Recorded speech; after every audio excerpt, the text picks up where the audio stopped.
Ladies and gentlemen, please welcome Chairman of Titra, James Huang. 各位女士、各位先生，让我们欢迎外贸协会黄志芳董事长。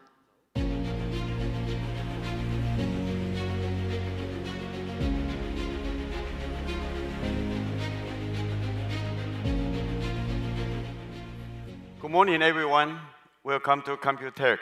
I'm James Huang, the host of COMPUTEX. As the organizer of COMPUTEX, Titra is honored to host global technology leaders. Today is particularly special as we welcome Foxconn to the COMPUTEX keynote stage for the very first time. Under the leadership of Chairman Liu, Foxconn has been undergoing a remarkable transformation, placing AI at the core of its growth strategy. From AI-optimized manufacturing to smart electric vehicles, data centers, and edge computing, Chairman Liu has redefined Foxconn's role, not just as a manufacturer, but as a global enabler of intelligent manufacture. With deep engineering expertise and a clear vision for the future, he is driving Foxconn to the forefront of the AI economy. But before Chairman Liu joins us, let's watch a quick video on Foxconn's AI vision.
Ladies and gentlemen, please join me in warmly welcoming the chairman of Foxconn, Mr. Yang Liu.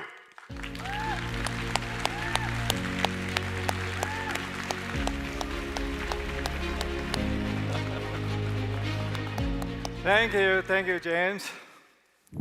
Good morning, everyone. It is a pleasure to be here with you today. You have seen so many factories with so many robots running in our current factories. And these factories, later I'm going to show it to you that it has changed. It's changed because of AI. So, where's James? James is gone. Okay. Anyway, I'd like to thank James for inviting me to be here for this very important event, the COMPUTEX, to say something about Foxconn's endeavor in the AI. And after taking this mission, I've been thinking about what should I deliver. So what can our customer, our audience, will feel beneficial after hearing this speech. So I've been thinking about this. So, after so many days of thinking, finally I thought, I'm not going to talk to you about technologies because we have, very technical experts. They are going to talk about technologies. I'm not going to share with you our business in AI because it's some of it are confidential. But what I decided to share with you is the train of thoughts, how Foxconn get to this point with our AI factories. So, next, it actually all starts from here. About a year and a half ago, when we had our HHTD 23, we sit in the meeting room in a hotel with Jensen. And Jensen hand-drawn this picture. I look at this picture, I say, wow, what does it mean? Okay, ever since these pictures, the spirit is there, but it's changed, it evolved. So let's look at what we have done with a video that we prepared together with BCG to show you what we have gone through in the last year and a half. Let's play the video. Foxconn is a leader in electronics manufacturing, highly automated and scaled worldwide. Now we're entering a new era, powered by AI. We call it Genesis. With our rapid global expansion, expert production technicians are rising in demand. But seasoned talent is short in supply. Our AI agents capture expert knowledge in areas like defect resolution and equipment tuning, handling 80% of the work, so humans can focus on the most complex 20%. These agents learn, adapt, and orchestrate production, improving cycle time over 10% while generating tokens that lay the foundation for agentic AI. To scale expertise across factories, we're creating next-generation robots that go beyond simple hands and eyes. Using NVIDIA's Omniverse, we train robotic brains using millions of simulations, making them instantly effective in the real world. We call this physical AI, a new form of intelligence that adapts and handles complex tasks with zero human touch. Genesis is a powerful foundation, combining innovative use cases, token repositories, and an enhanced tech stack to deploy AI at scale. Together with leading partners, we are transforming manufacturing. Foxconn Genesis. The next era has already begun. Okay, so this is Genesis. And this is still a work in progress. So there are still things that are evolving. And through this journey, we come up with many new ideas. And the very first new ideas is about the future factories. You will have one physical factory together with two other factories, which are very, very important.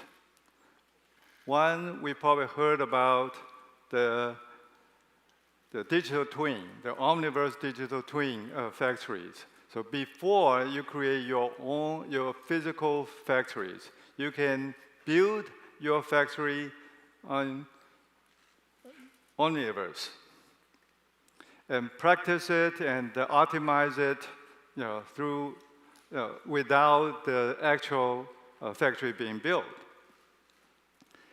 In the past, we thought, with Omniverse, that's already good enough. But with Omniverse, it can already create data.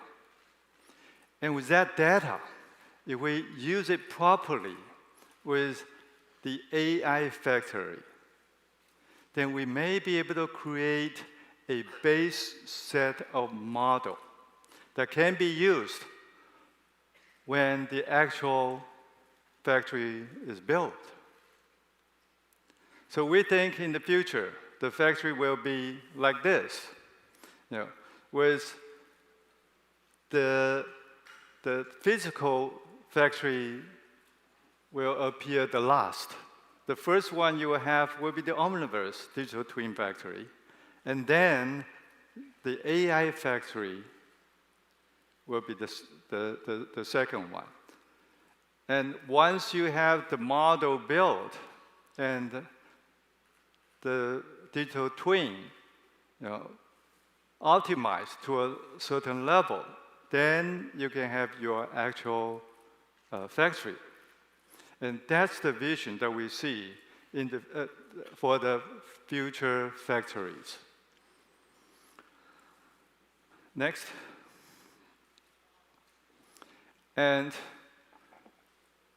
what you have seen that with the BCG effort, we have gone through so many use cases. And these use cases, after accumulating many, many hours of work with our technicians, we have very important finding, which I would like to share with you. And before this experiment or this study, we thought, with Gen AI, we can maybe replace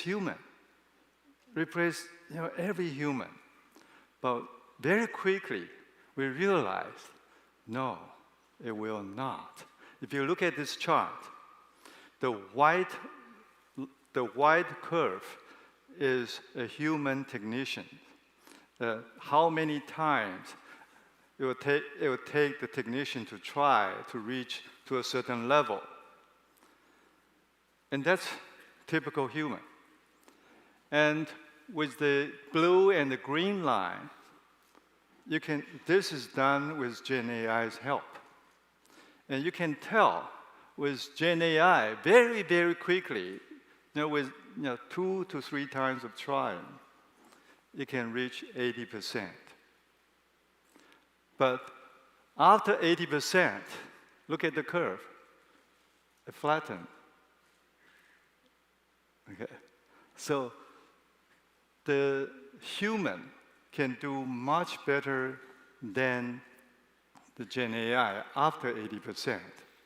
So we come up with this temporary conclusion that with Gen AI, it can help for the 80% of the work.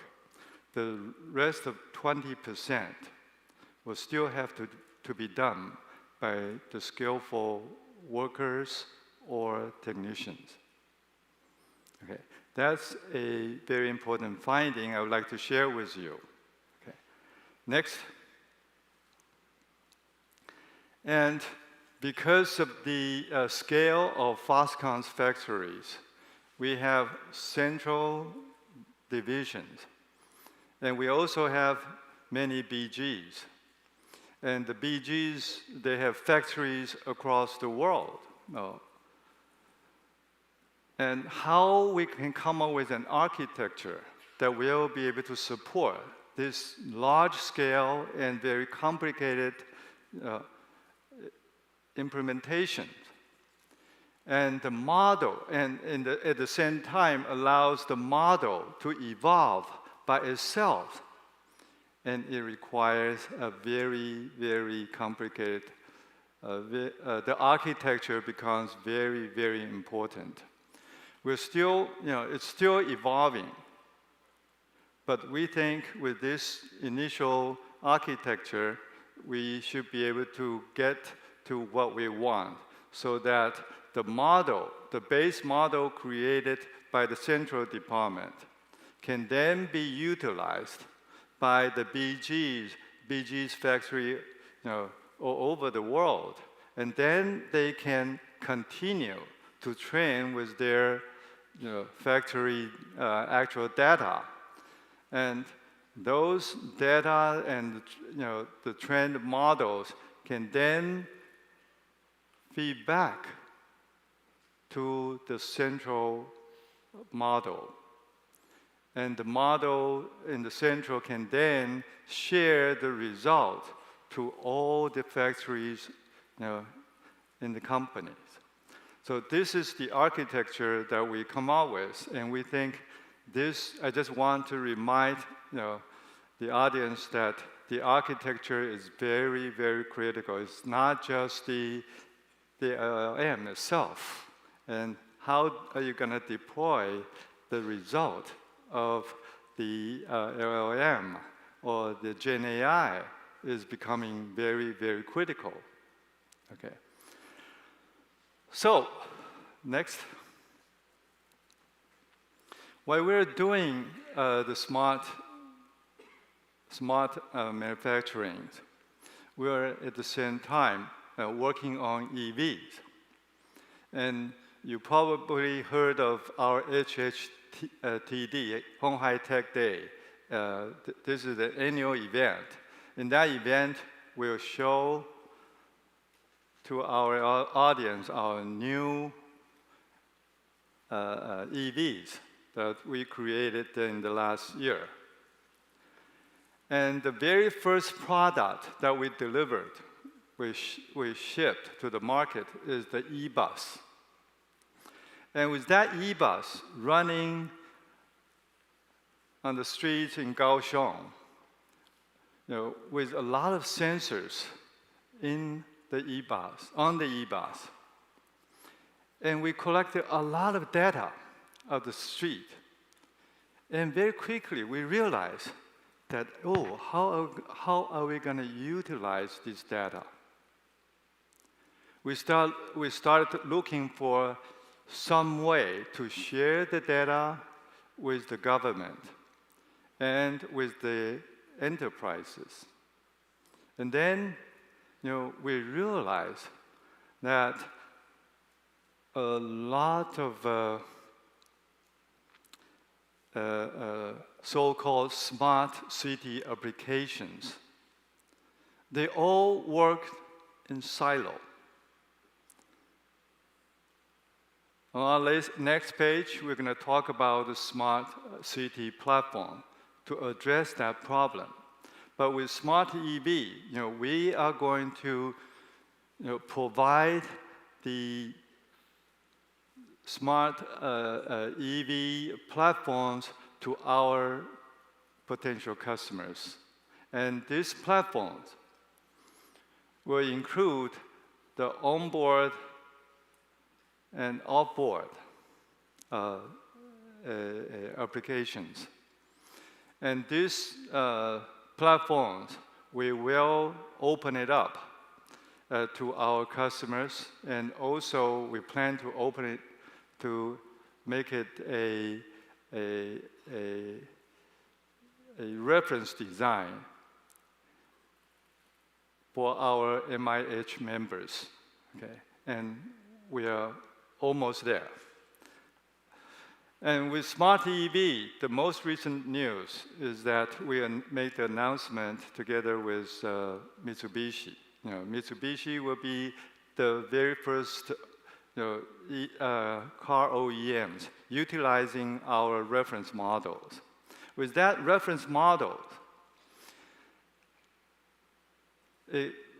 for our customers, they can use our reference models. Maybe 80% of their work can be eliminated. They don't have to do the 80% of the work. Only they have to put 20% of their effort in making their new EVs. And that's very, very common in the PC industry.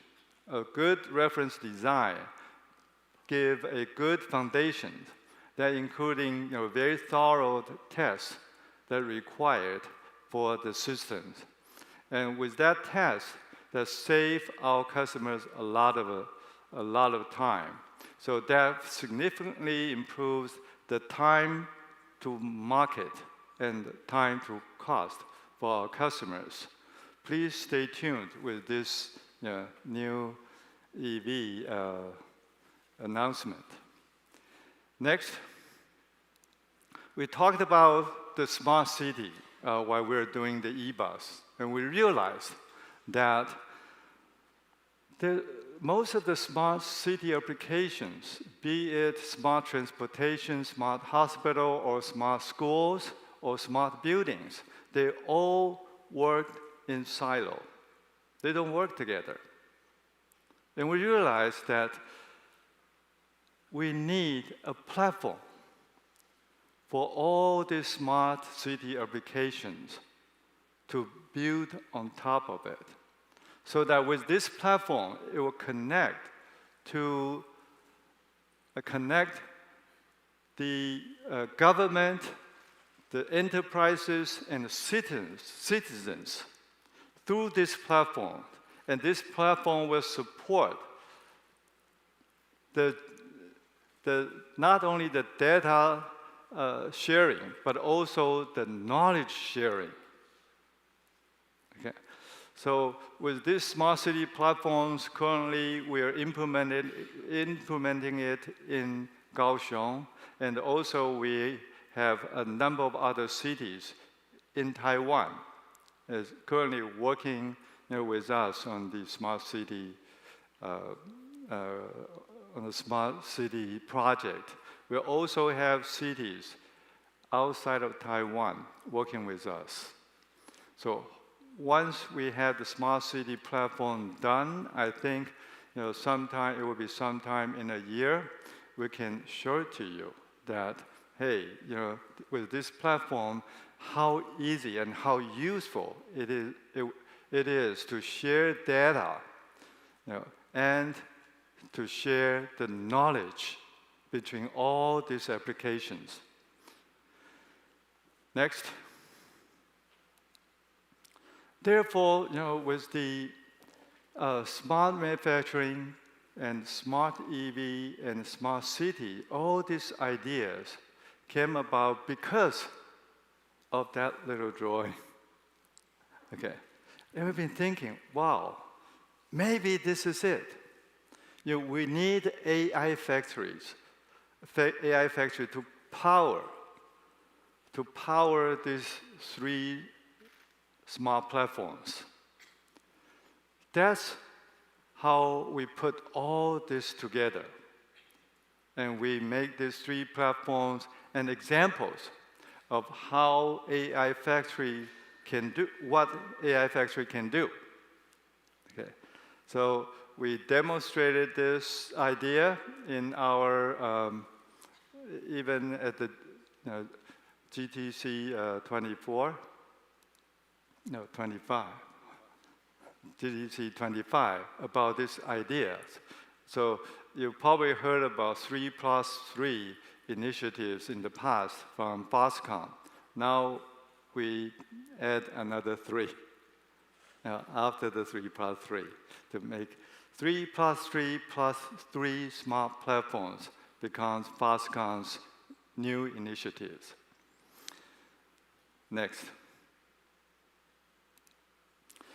With these 3 smart platforms, we need to find a model to support it. We've been looking for models that's adequate to support these 3 smart platforms. We keep looking and realize that most of the foundation models, they're all very generalized. Okay, they don't understand about manufacturing, especially the data. They're all numbers, but the numbers, from different machines means different things, and you have to have some understanding of this data in order to understand what it means. And with that finding, we also, together with EVs, also, it's not a general purpose LLM can handle. The general purpose LLM probably can answer, where you want to go, but what it know, is something going to break up, and the signal that sent from certain module means something will happen in the near future. And this knowledge and these tokens, they're all very, very different. If you don't have special training or special way of processing these tokens, it will give you not just illusion, hallucination, but also illusions or wrong answers. So therefore, we thought we better come up with our model to support these 3 applications. And therefore, the FoxBrain idea comes about. And it's built on top of course, open source models. Currently, we're using Llama 3 and 4, and we sort of created high-quality, large-scale pre-training corpus. And Foxconn Kaohsiung data center will be used, and currently is being used, part of it, to build this model. And this first generation model specialized in reasoning, and that reasoning is a little different from the general reasoning because of the applications. Okay, so the agentic workflow for very domain-specific applications, and this is FoxBrain is going to develop to solve the problem I just described. And we plan to open it, to make it open source to the communities. Okay? And hopefully, through your joining the open source communities, we can make this model more powerful, more useful. So with the FoxBrain idea, we think, oh, now that we have the applications, the 3 smart platforms, we know that we are going to build a FoxBrain model to support it. Next. Then what do we build those things, those applications, those systems on? We look around, we realize, oh, NVIDIA is not just a chip company. It has a full stack of software to support it. And we realize that, with all the platforms that we talked about and the brand that we are going to create, the NVIDIA has a full stack to support us, to do that. So we're going to build our platforms on top of the NVIDIA AI software stack. Then the next one will be, what hardware should we use? Right? But with this, definitely it's NVIDIA hardware. So we need hardware to run it. We need a tremendous compute power to support it. And that's why you heard the announcement yesterday. Next. The AI factory will build the very first NCP AI data center. And this AI data center is targeted to have 100 megawatt of power. And the power, I don't want to use the word shortage in Taiwan. It's a very, very critical resource. So it takes us a couple of steps in order to build it up to 100 megawatts. So we will build, like 20 megawatts to start with, and then add another 40, in the next phase, then another 40. Okay. Some of it will be in Kaohsiung. The other ones we will look around in Taiwan to look for, where we can get the power the quickest. Then we will build the data center there. Okay.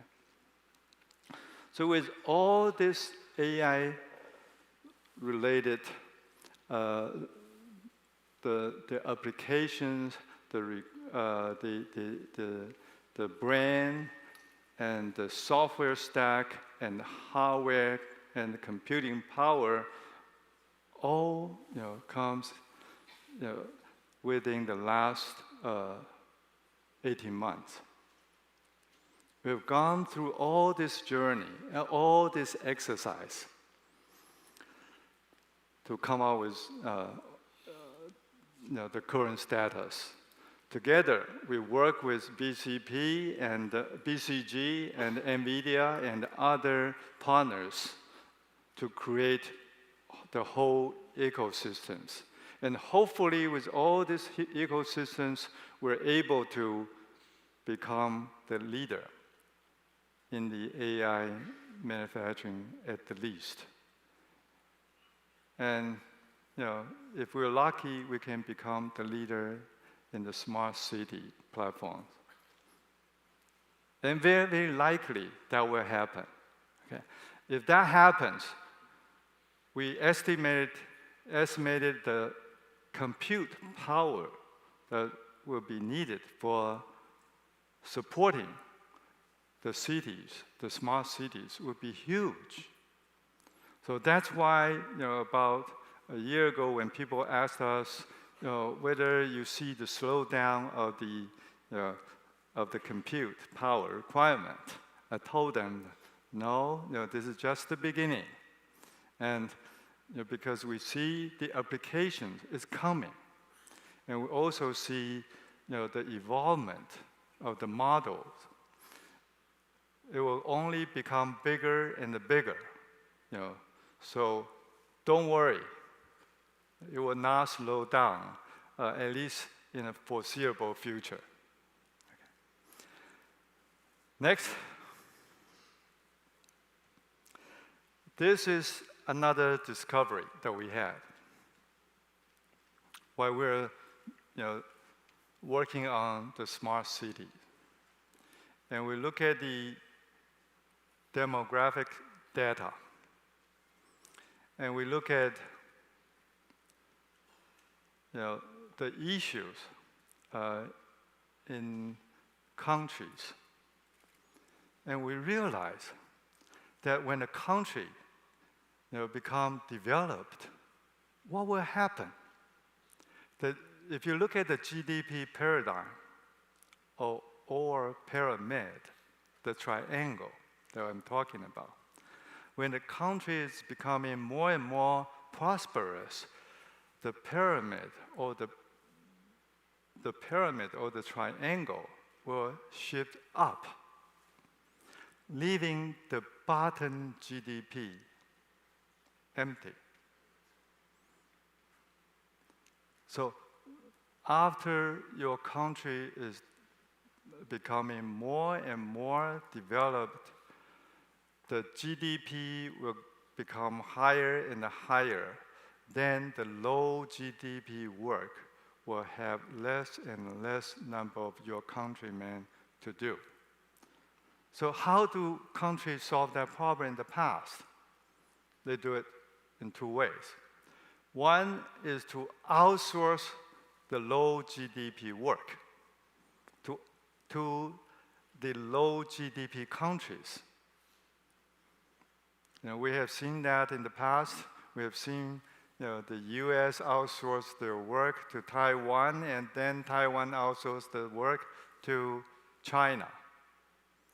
And I remember when we outsourced our work from Taiwan to China about 40 years ago, the GDP there was about less than 1,000.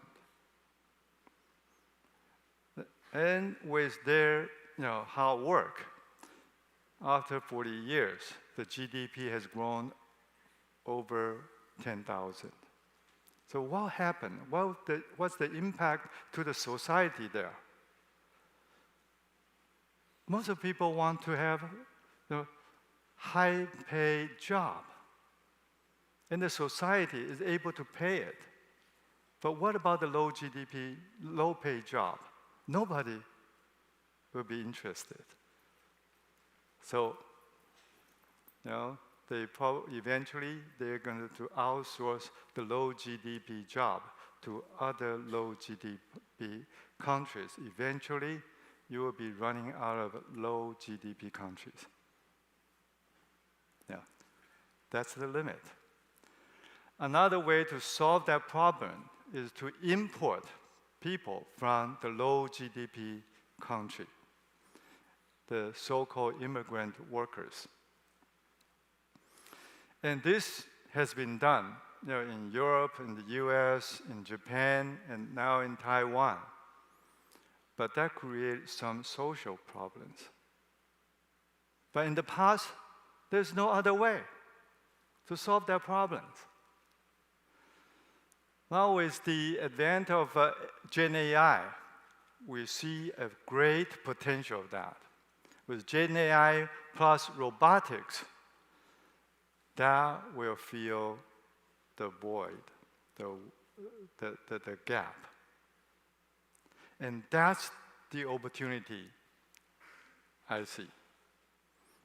And that is a tremendous opportunities with Gen AI plus robotics to fill the void or the gap when a country, they become more and more prosperous, the low GDP work will be done by the Gen AI plus the robotics. It's not the service, it's not the entertainment. I think that's the real challenge for all developed countries. Okay? So that's a great opportunity for all of us, and I urge you and the countries, developed countries, the leaders of the developed countries, to watch the development of this very, very carefully. Okay. So I think that's the journey I would like to share with you. And as I said, we're not going to talk about the business. We're not going to talk about the technologies, just the train of thoughts, how we started and how we come out with the current stage. And as I said, this is going to evolve.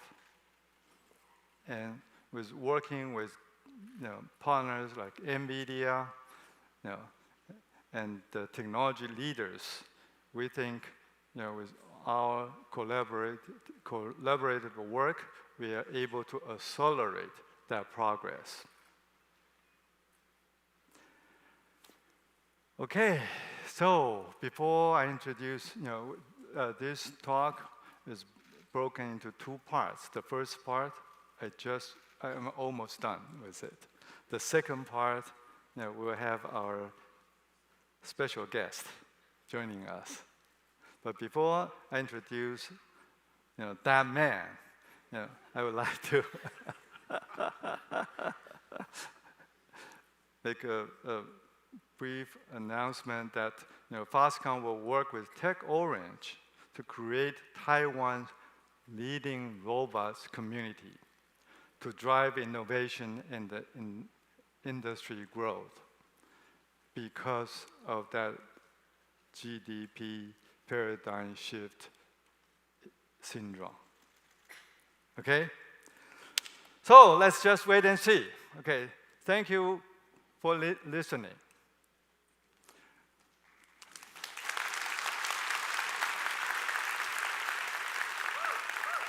Is our guest here?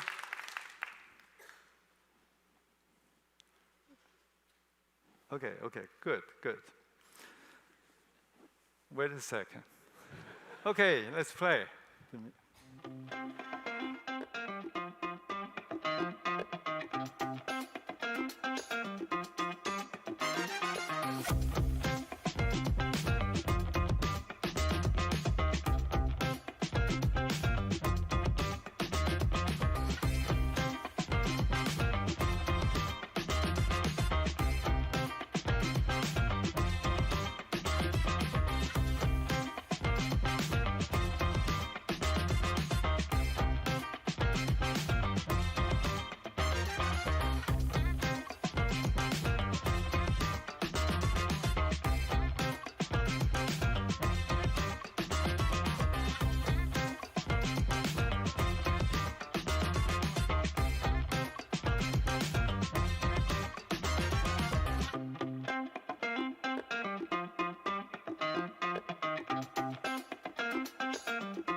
Okay, ladies and gentlemen, let's welcome the superstar of the AI industry and the leader of Team Taiwan.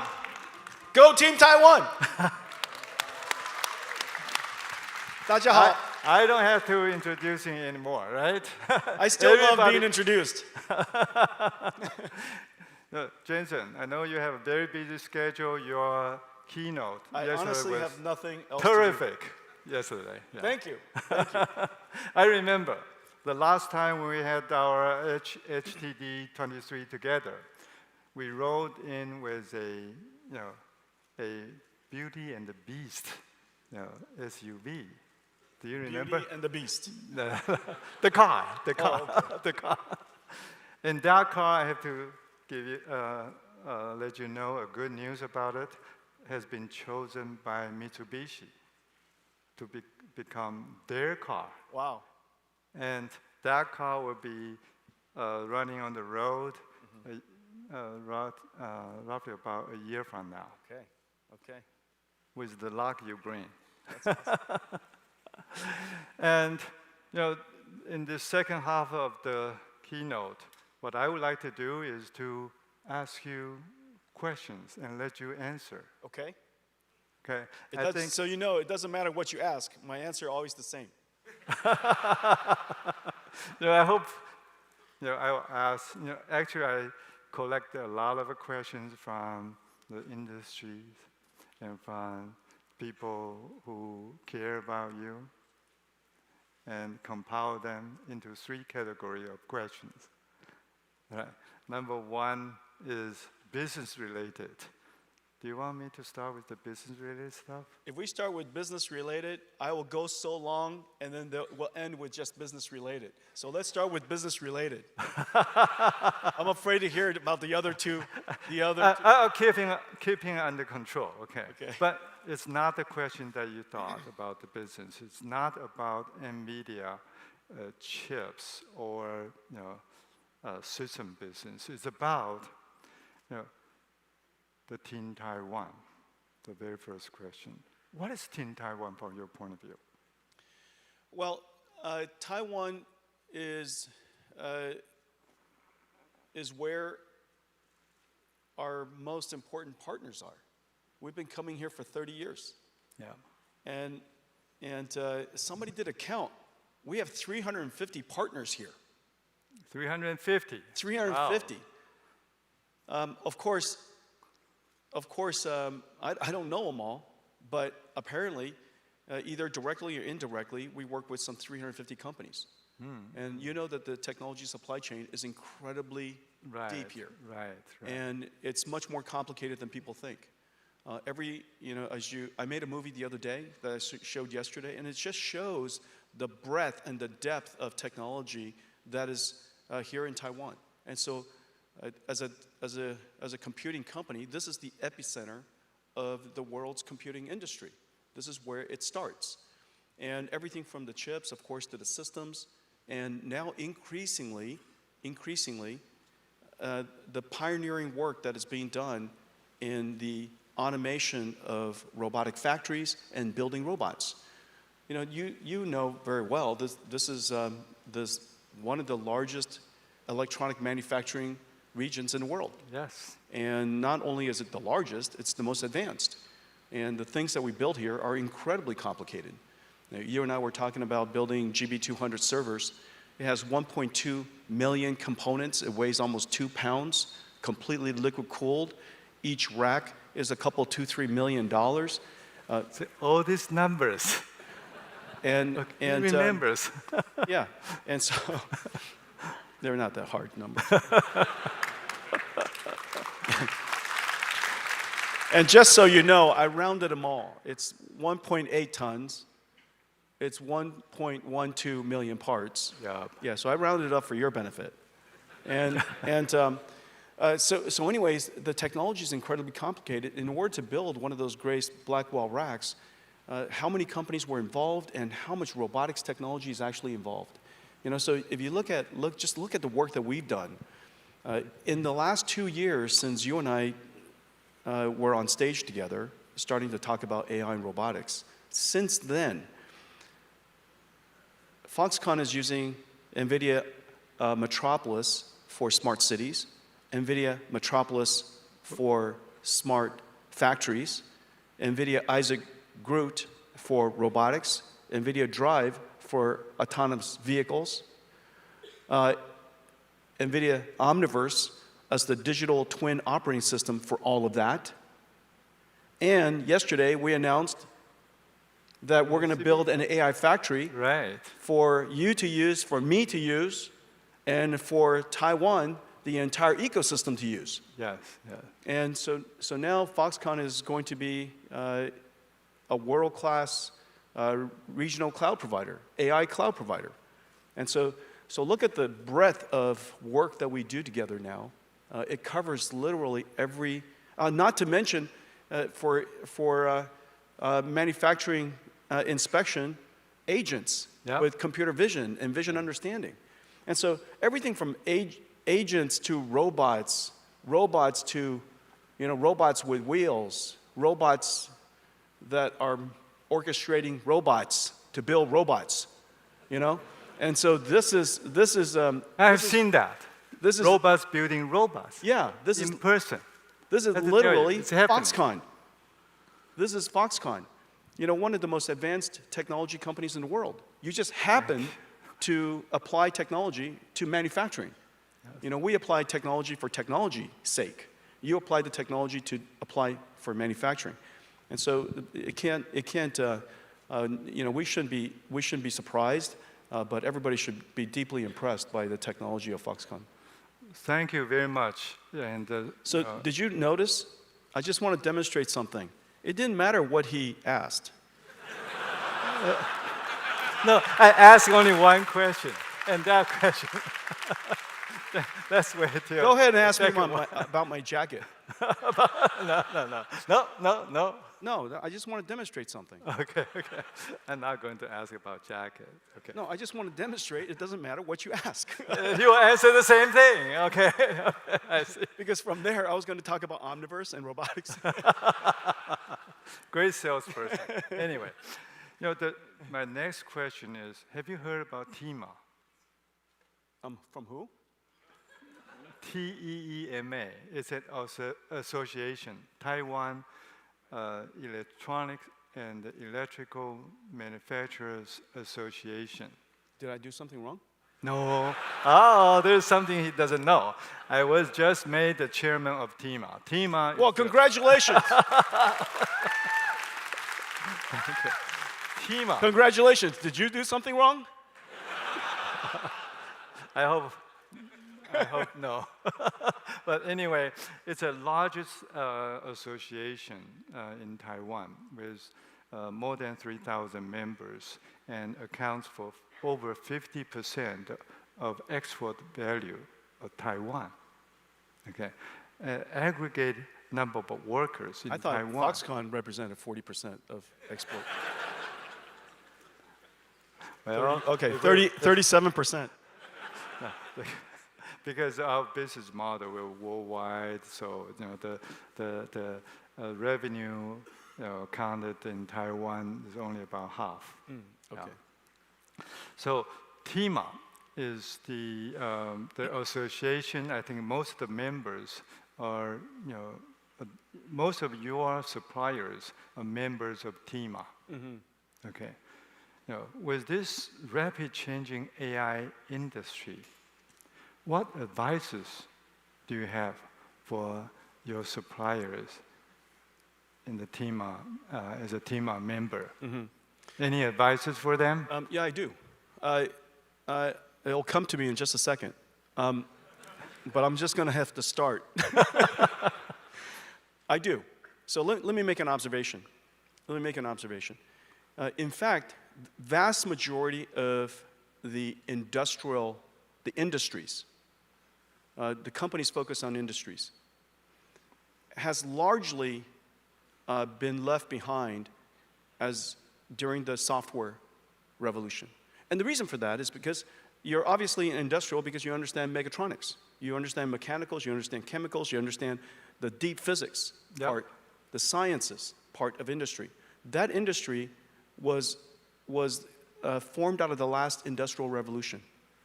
And Taiwan is excellent in those industries. But when software came, it was a brand new skill, and those skills were quite unusual and quite unnatural for these companies. Number one. Number two, first observation. The second observation is that when AI started 10 years ago, it was very interesting, but not very useful.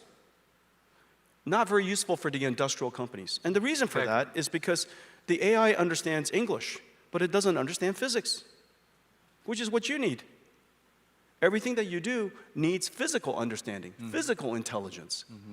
You know, when I roll a ball underneath a car, my dog knows to either go underneath the car or go around the car. But the AI thinks the ball has disappeared out of this universe. And so we need to have physical common sense. Now we're developing both of those things. Now, why is AI so great? The reason for that is because you teach an AI, you don't have to program an AI. Software programming skills is no longer as vital as it was before. You have an opportunity to leap the software chasm and go directly to AI. In fact, I can prove it to you. Everybody is a software programmer now. The definition of a software programmer is somebody who programs a computer to do something. Right. That's a software programmer. Give me an example of somebody who can't tell ChatGPT to do something. And if you don't know how to even tell ChatGPT to do something, you say, ChatGPT, teach me how to teach you how to do something. Yeah. Isn't that right? And ChatGPT writes a very nice prompt and says, try this. And I say, okay. Isn't that right? Incredible. So this computer is now intelligent. And intelligent systems are easier to use. And now you have an intelligent system that's easier to use. It understands the laws of physics. We combine all of that into Omniverse. See how I came back again? It came all the way back into Omniverse, which you are using as a digital twin. Yeah. Isn't that right? Yes. And within the digital twin, you could design your plants, you could operate your plants, you could simulate your plants, and plan everything before you operate it greenfield or brownfield. Exactly. Isn't that right? And so all of a sudden, every company in TEMA is now a technology company. And has to be, right? Has to be a technology company. It doesn't matter what you ask me. Okay. Now, if I switch to ask one-track mind. Personal related questions. It's going to come right back to TEMA. Okay. I think for TEMA, I think they heard it, and they will have to keep up with the AI and transform themselves to have more and more software capabilities. Yeah. Right? And in fact, look, every company needs to do what Foxconn did. When you and I first talked about AI, you didn't talk about AI and read about AI and kept thinking about AI. You just started working on AI. Just get to it. You know, of course, the technology 2 years ago is not as advanced as it is today. Right. Right. But you knew that. You knew that it was going to get better. You knew that technology was going to get better. Of course it does. It's getting better at 1 million times every 10 years. 1 million times every 10 years is like changing every day. And it is. AI is changing every single day. And so, but you engage it today with an expectation that these challenges that you're experiencing are going to get solved almost by itself. But you've got to get engaged right away. Everybody has to develop a system. We have a system available to you. You bring it to your company, and you know, Foxconn and I will build it for you.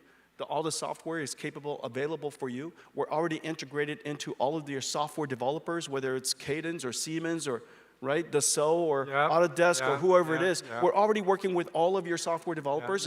Omniverse is integrated into all of that. Nemo is integrated into all of that. And so you could start trying AI. And it's amazing what you've produced in just the last couple of years. The demos you showed me, you know, your factories are basically complete digital twins, and they look so real.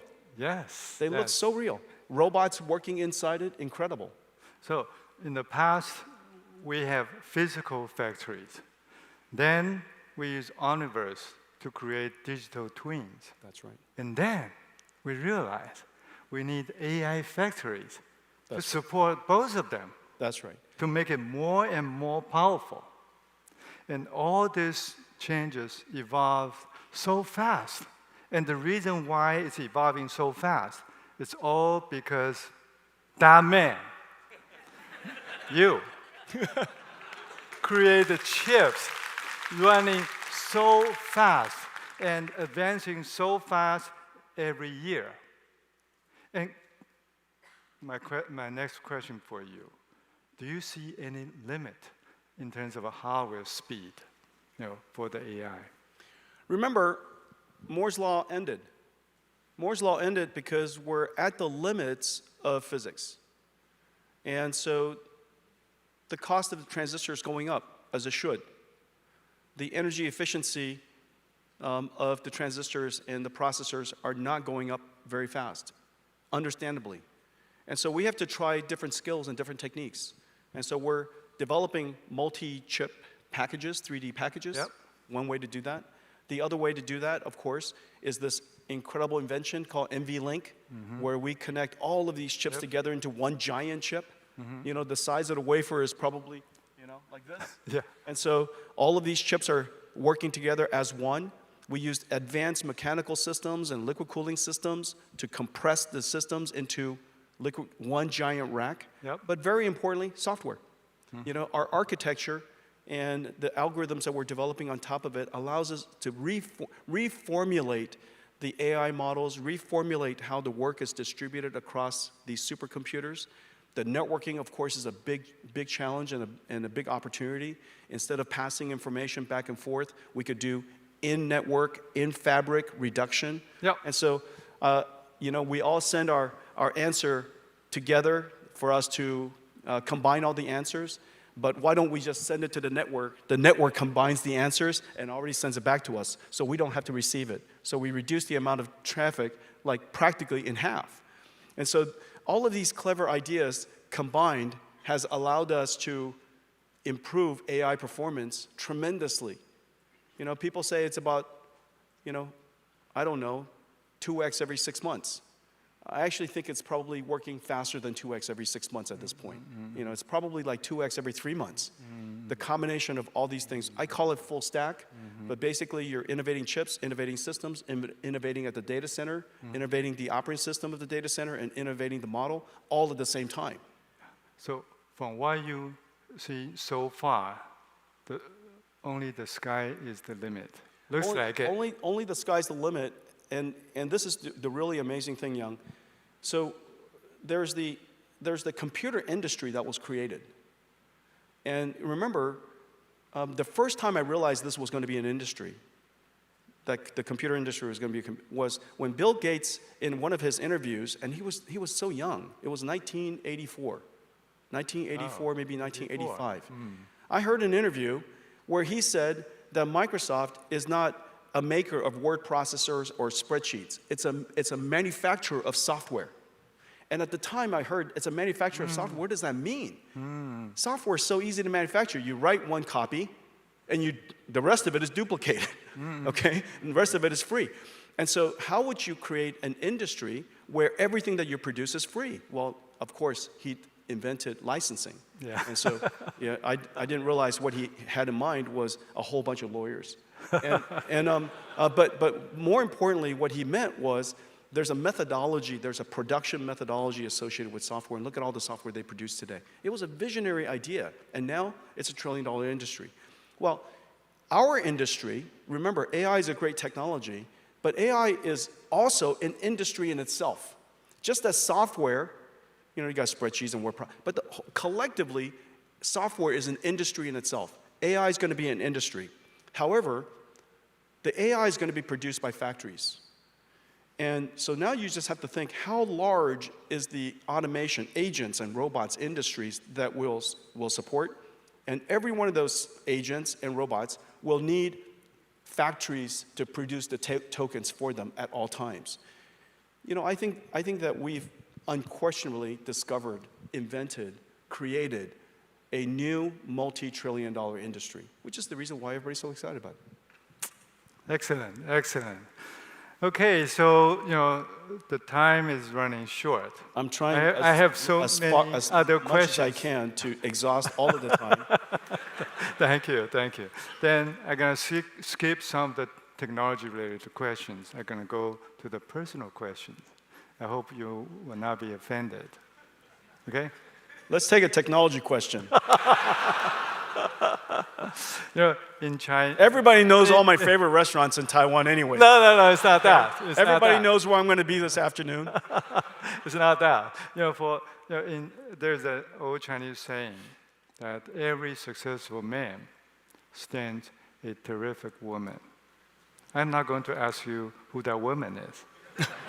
But I want to ask you, do you I hope it's the same one I have in mind. So, do you want to say something to her? Openly? Openly? I say the same thing to her every day. Love you, honey. That's it. And so anyways, I met her when I was 17 years old, and she had just turned 19. And so I dated an older woman for most of my life. What part of the States you met her? Oregon. Oregon. Yeah, we were lab partners in electrical engineering. Oh, lab partner. Okay, so imagine the odds. Imagine how smart you have to be to achieve this, okay? So there are 250 students in electrical engineering fundamentals. There were only 3 girls. I was also statistically impossible. Not only that, it is very clear who's the youngest person in class. I was 128 pounds going to college. Oh. I graduated at 132 pounds or something like that. Okay? I was 128 pounds. And so I looked like a kid when in a room of adults. And so I just went up to her, and I noticed this beautiful girl in the class. Listen. And I went up to her, and I used my superpowers. Superpower? Because I knew, just looking at the audience, who everybody knows what my skills are. And so I just told her, would you like to see my homework? Because those are my superpowers. The homework. Everybody has superpowers. And so I also told her that I don't know what grades you have, probably very good. However, if you study with me every Sunday, I promise you'll get straight A's. Every Sunday. And so I had a date every Sunday. Oh, I see. Very smart. Yes. Yeah, that tells us the reason why he is so successful starts from age 17. Okay, not just now. Okay, my last question for you is that everybody is curious about your jacket, but I'm not. Recently your watch is becoming very popular. I don't know. You don't know. Where's your watch? I don't wear a watch. But on the news, is that fake news? Yeah, it's fake news. Oh, really? Oh, that's a fake news. Yeah. Then I had to tell my wife, that's a fake news. I'm not going to buy you a watch at that price. Okay, that's a fake news. That's it? No, that's fake news. I don't wear a watch. I see no watch. I don't care about the time. Right now is all that I would care about. That's why I don't wear a watch. I'm 100% right here. Okay. He really confused me. Is that watch news a fake news? It's probably a fake watch. Okay, thank you very much. We're very happy to have you here, and through the conversation, we know the other side of Jensen, and hopefully it will help you, to know Jensen more besides his chips and his success in his business. Well, my chips are pretty good. and don't let me. But if I could say, Young, I am delighted by our partnership. Obviously, we're manufacturing the most advanced computers the world's ever seen and ever known. And during our meeting yesterday, one of your leaders said, no one has ever manufactured systems this complicated. But very importantly, no one has ever manufactured supercomputers at this rate. Yes. Most of the time, you plan a supercomputer for 3 years, and you build one. We're cranking it out every hour. And so the idea that we're doing this at the scale that we're talking about is extraordinary. But that's the work that we do together for my benefit. The thing that I'm really excited is that you then use this incredible AI technology to revolutionize, transform Foxconn. Yes. And also to make it available for all of the Taiwan researchers and students and other startups and all the industries. I think it's a great example that you're showing. It's great that you're revolutionizing your own company with technology. You were an amazing technology company already before. Now you're an extraordinary technology company. And then everything that you do for Taiwan. So I'm very, very grateful. Thank you. Thank you very much, James. All right. And thank you for your Thank time. you, everybody. Thank you. 谢谢。拜拜。